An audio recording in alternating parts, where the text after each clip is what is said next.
In this guide, I'm going to show you how to install the Import-Export System feature on your Ecamm online shop.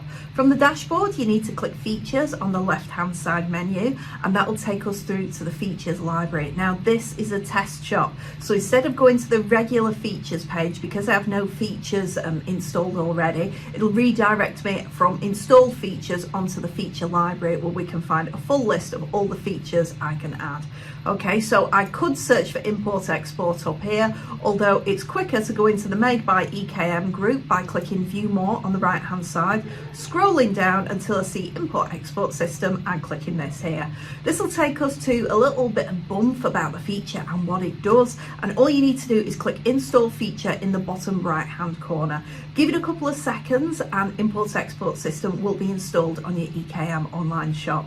Now, you can use import-export for lots and lots of things. So basically what it allows you to do is update parts of your Ecamm online shop using spreadsheets. So you can use it to add products, delete products, edit products. You can use it to edit categories. You can use it to export all your orders onto a spreadsheet. You can use it to set up discounts and add promo stickers and lots of things. There's a lot of guides that I've written all about the import-export system, and you can find those on our support center, which is support.ecamm.com, or alternatively, if videos are more your thing, then come and find us over on YouTube. Just bob onto youtube.com, type in Ecamm, and you can find us on there as well.